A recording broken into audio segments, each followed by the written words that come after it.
देखिए आज हम लोग अकार्बनिक रसायन तत्वों का निष्कर्षण में पहले हम लोग अगले टॉपिक के रूप में पढ़ चुके थे एल्युमिनियम। आज हम लोग दूसरे टॉपिक जिंक और सेकेंड टॉपिक जिंक का निष्कर्षण पढ़ेंगे। 4 तत्वों का निष्कर्षण पढ़ना है, उसमें से आज दूसरा टॉपिक है तो जिंक की इंट्रोडक्शन देख लीजिए। जिंक का संकेत Zn होता है, इसकी परमाणु संख्या 30 होती है, इसके परमाणु भार 65.5 होता है, यानी 65.3 भी किसी जगह लिखा रहता है, 65.5। इसकी वैलेंसी 2 होती है, संयोजकता इसकी 2 होती है। अब कहता है इलेक्ट्रॉनिक विन्यास, तो इलेक्ट्रॉनिक विन्यास 30 का इलेक्ट्रॉनिक विन्यास यानी इलेक्ट्रॉनों का विन्यास लिखा जाता है। तो इसका परमाणु संख्या जब 30 है तो इलेक्ट्रॉन भी 30 होगा, तो इसका इलेक्ट्रॉनिक विन्यास 30 का लिखेंगे। तो पहले कक्षा में 2, दूसरे में 8, तीसरे में 18, चौथे में 2, यानी कि इसको कहते हैं आपको कोर इलेक्ट्रॉन, इसको कहते हैं संयोजी इलेक्ट्रॉन। तो ये इलेक्ट्रॉनिक विन्यास सेल में है। अब इसको अगर हम सब सेल में लिख दें तो 1s2, 2s2, 2p6, 3s2, 3p6, 4s2 और 3d है।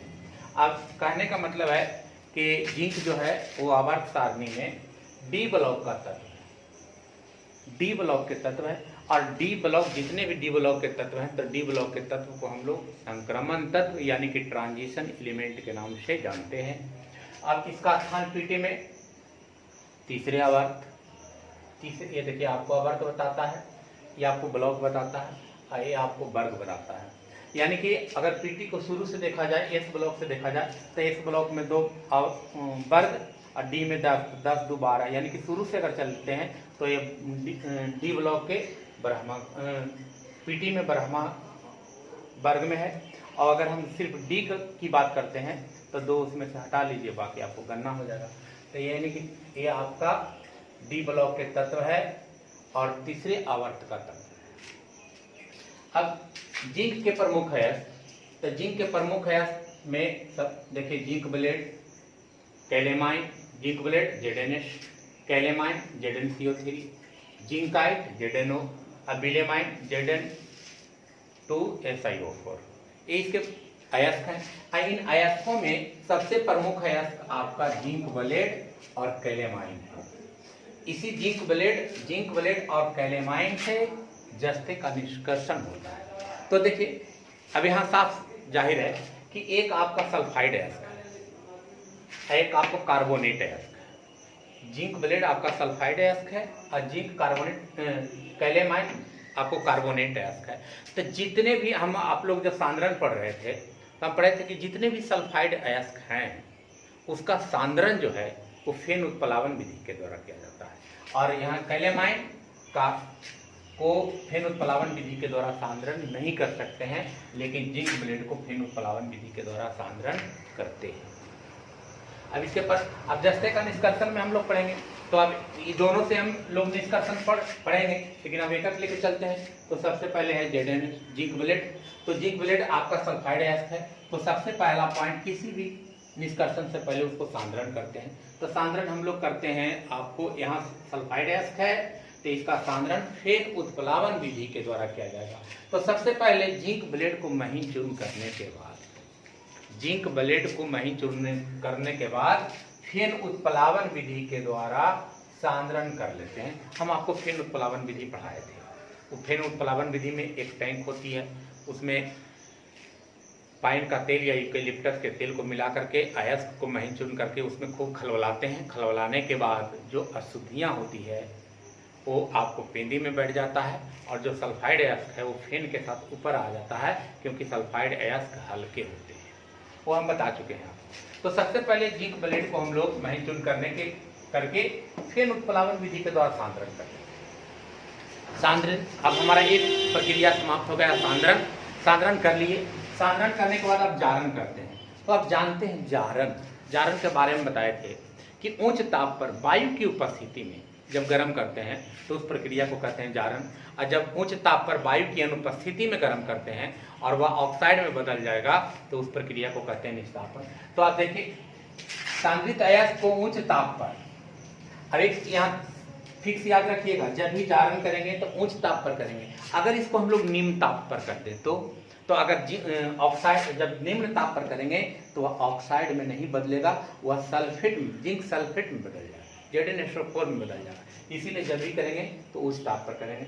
वायु की उपस्थिति में साधारण कर लेते हैं, जिससे वह ऑक्साइड में बदल जाता है, ZnS+O2 ZnO+SO2। अब ये ऑक्साइड में बदल गया। अब देख लीजिए, अगर हम इसी को निम्न ताप दे दें ZnS+O2, लेकिन ताप है आपका निम्न, तो उस कंडीशन में जिंक सल्फेट में बदल जाएगा। अब फिर पुनः जब जिंक सल्फेट को गर्म करेंगे तो यह जिंक ऑक्साइड में बदलेगा।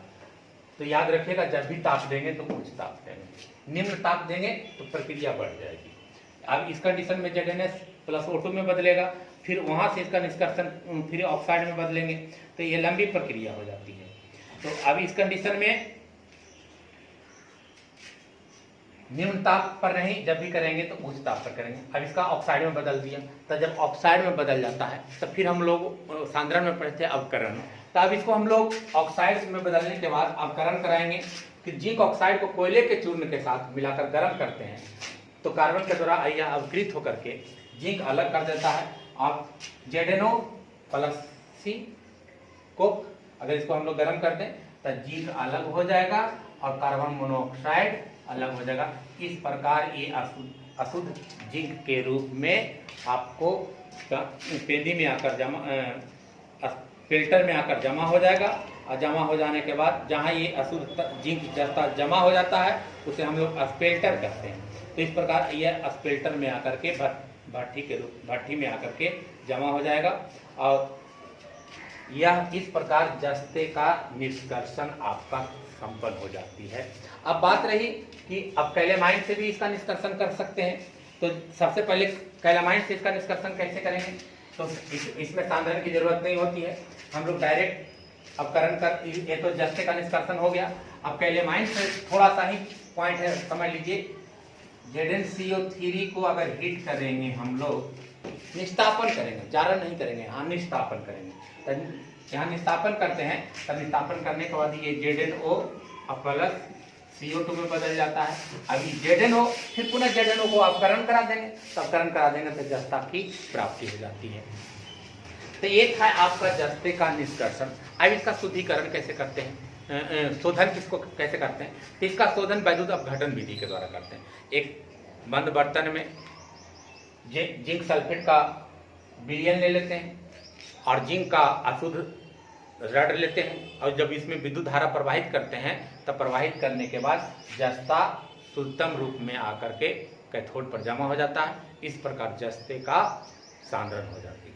अब बात रही कि जस्ते का जिंक का उपयोग कहाँ करते हैं, तो जिंक का उपयोग आप लोग जानते हैं कि जिंक का उपयोग जस्तीकरण में किया जाता है। जस्तीकरण क्या है, जब एक धातु के ऊपर दूसरे धातु का लेप चढ़ाया जाता है, माने एक धातु के ऊपर जब लोहे के ऊपर जस्ते का लेप चढ़ाया जाता है, तो इस प्रक्रिया को कहते हैं जस्तीकरण।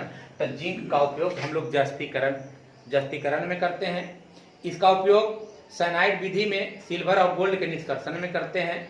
इसका उपयोग मिश्र धातु बनाने में करते हैं। तब मिश्र धातु में जैसे कहने का मतलब है कि पीतल, जर्मन सिल्वर इत्यादि में हम लोग जिंक जस्ते का उपयोग करते हैं। अर्थात जिंक का उपयोग जस्तीकरण में, चांदी सोने का निष्कर्षण में और मिश्र धातु यानी पीतल, जर्मन सिल्वर इत्यादि बनाने में किया जाता है। इस प्रकार आपका जस्ता का निष्कर्षण अब समाप्त हो गया। अब हम लोग थर्ड टॉपिक के रूप में लोहा चलेंगे। लोहा का निष्कर्षण।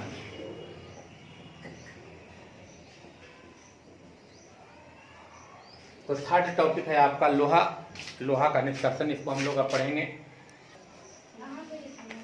देखिए अब हम लोग तीसरे तत्व के बारे में पढ़ रहे हैं, वो है लोहा, आयरन। तो लोहा के बारे में सबको जानते हैं। लोहा, इसका संकेत एक ही होता है, परमाणु संख्या 26 होता है, परमाणु भाग 56.85 होता है। इसकी संयोजकता 2 भी होती है और 3 भी होती है।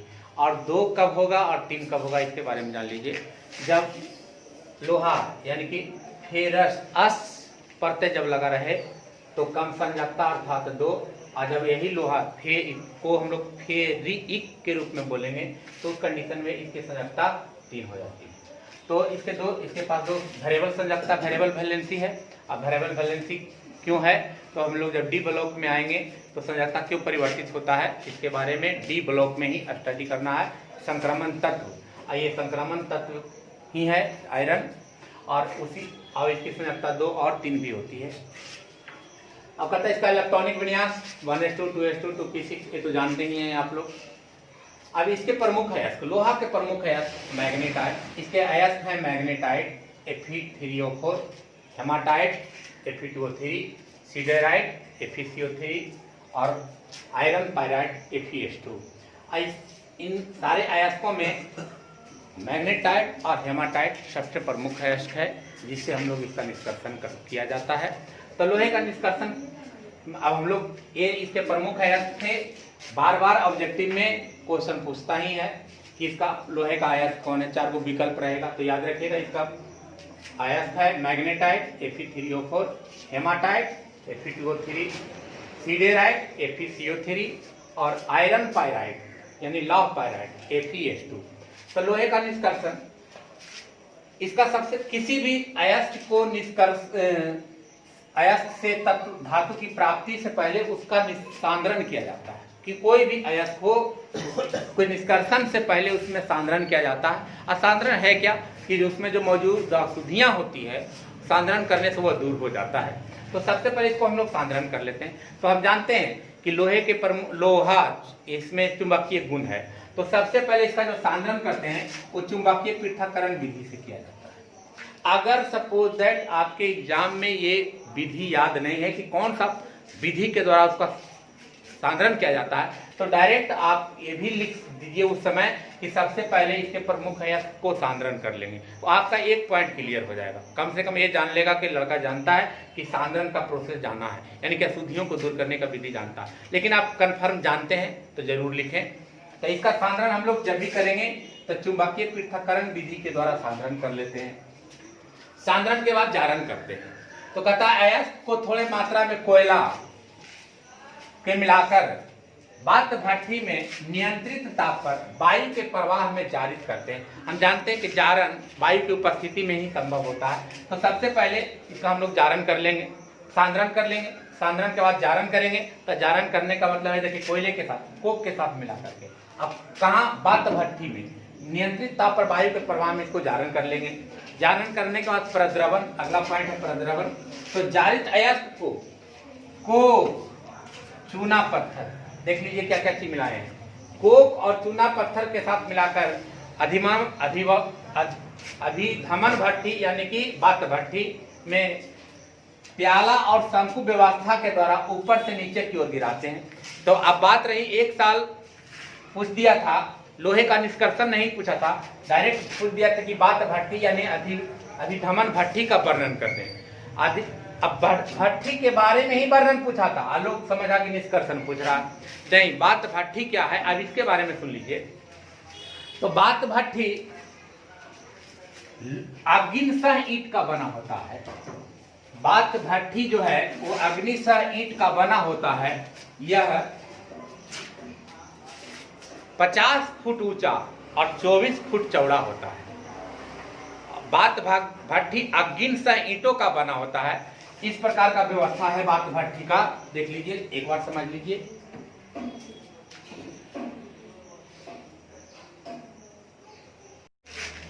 देखिए यही वात भट्ठी है, ये वात भट्ठी है। अब इसके बारे में समझ लीजिए।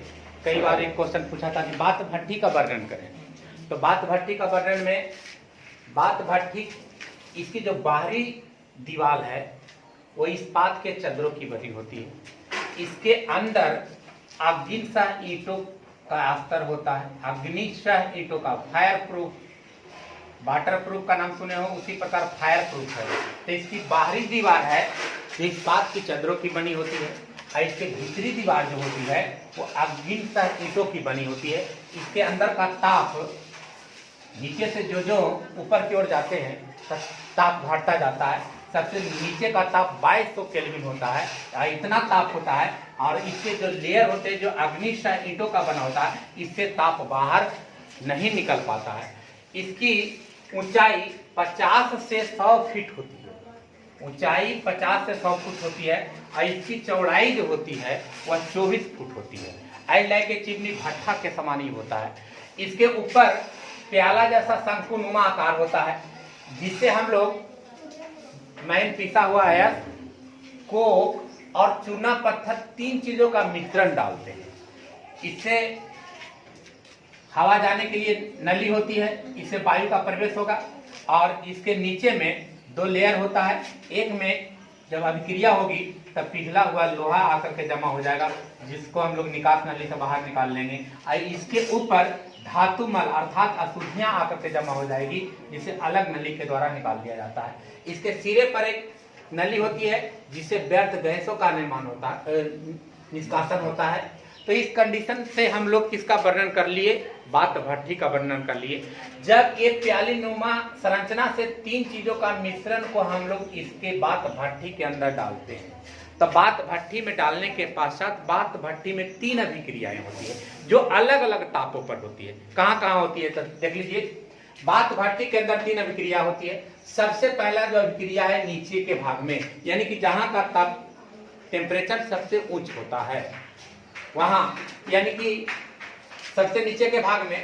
तो जब सबसे पहले इसमें 3 चीजों का मिश्रण डाले हैं, तो सबसे पहले जो कोक है वो वायु के साथ अभिक्रिया, कार्बन को वायु के साथ अभिक्रिया करके कार्बन डाइऑक्साइड बनाएगा, और ताप उच्च होने के कारण वह अपकृत होकर के कार्बन मोनोऑक्साइड में परिवर्तन हो जाएगा। तो सबसे पहले है पेंदी में, पहला विक्रिया है बात भट्ठी के पेंदी में, अर्थात निचले भाग कहने का मतलब कहाँ, पेंदी में विक्रिया होगी। तब पेंदी में कोक है जो अपकृत होकर के कार्बन मोनोऑक्साइड के रूप में निर्माण कर लेगा। फिर पुनः आइए मध्य भाग में, कि जहां का ताप 1300 से 1400 केल्विन होती है। ये नीचे का भाग था, ये आ गया मध्य भाग में। तो कोक की कहानी अभी संपन्न हो गई। अब दूसरा बात है कि चूना पत्थर क्यों डाले। तो अयस्क में बहुत सारी अशुद्धियां होंगी, जैसे सिलिका, बालू। तो बालू उसमें अशुद्धियां के रूप में है, तो जो कोक डालते हैं तब कोक उस चूना पत्थर है जो अशुद्धि को धातु मल के रूप में परिवर्तन करने का कार्य करता है, इसीलिए हम लोग चूना पत्थर का प्रयोग किए हैं। तो सबसे पहले मध्य में, सेकंड भाग मध्य में, जहां ताप 1300 केल्विन होता है, तक कैल्शियम कार्बोनेट चूना पत्थर टूट जाएगा, अपघटित होकर के कैल्शियम ऑक्साइड और कार्बन डाइऑक्साइड के रूप में बदलेगा। अब पुनः वो कैल्शियम ऑक्साइड है जो बालू लोहे में मौजूद अशुद्धियां सिलिका बालू से अभिक्रिया करके CaO SiO2 से अभिक्रिया कर लेगा, अब कैल्शियम सिलिकेट बनाएगा, या कैल्शियम सिलिकेट को, इसी कैल्शियम सिलिकेट को कहते हैं धातुमल, जो धातुमल पिघले हुए लोहे के ऊपर आकर के एकत्रित हो जाएगा। तो चूना पत्थर क्यों डाले, बार बार पूछ देता है कि चूना पत्थर का, लोहे के निष्कर्षण में चूना पत्थर का क्या कार्य है। 10th में भी क्वेश्चन पूछता है कि लोहे के निष्कर्षण में चूना पत्थर का प्रयोजन क्या है। तो चूना पत्थर लोहे में जो मौजूद, उसके अयस्क में जो मौजूद अशुद्धियां होती है, यानी अर्थात बालू का कण होता है, वह चूना पत्थर अपघटित होकर के टूट जाएगा। और टूट करके एक याद रखना कि जब भी अभिक्रिया होगा तो 1000 डिग्री ताप से ऊपर पर होगा, 1000 केल्विन ताप से ऊपर पर होगा, नीचे होगा तो ये इसमें अपघटित होकर के नहीं टूटेगा। तो उस कंडीशन में यह बालू से अभिक्रिया करके और धातु मल का निर्माण करता है और अशुद्धियों को दूर करने का कार्य करता है। इसीलिए हम लोग लोहे के अयस्क के निष्कर्षण में चूना पत्थर का कार्य करते हैं। अब आइए, अब ये तो धातु मल का निर्माण कर लिया। अब ऊपरी भाग, यानी कि ये सिरे पर, इसको हम लोग कहते हैं ऊपरी भाग अर्थात सिरे पर, कहता है कि जहां का ताप 800 केल्विन है, यानी सिरे पर आ गए हम लोग, 800 केल्विन है। अब उस कंडीशन में Fe2O3 कोक CO से अभिक्रिया कर लेगा। अब CO से अभिक्रिया करके Fe3O4 और कार्बन डाइऑक्साइड का निर्माण करेगा। Fe3O4 पुनः CO से अपकृत होकर के लोहा अलग हो जाएगा और कार्बन डाइऑक्साइड अलग हो जाएगा। इस प्रकार लोहा पिघली हुई अवस्था में यह पेंदी के नीचे आकर के जमा हो जाएगा। इसके ऊपर जितने भी अशुद्धियां है, धातुमल है, इसके ऊपर पिघली हुई अवस्था में जमा हो जाएगा। और दोनों का नली अलग अलग है और उस नली के माध्यम से दोनों को हम लोग इससे बाहर कर लेते हैं। इस प्रकार आपका लोहे का निष्कर्षण समाप्त होता है। अब लोहा की वैरायटी की बात करते हैं, लोहा की किस्म की बात करते हैं। तो लोहा 3 प्रकार का होता है, ढलवा लोहा, पिटवा लोहा और इस्पात। तो ढलवा लोहा, पिटवा लोहा और इस्पात। तो जो ढलवा लोहा होता है वह भंगुर होता है, उसमें आसानी से वेल्डिंग नहीं किया जा सकता है। अगर उसको हथौड़े से मारते हैं तो वह चूर चूर हो जाता है।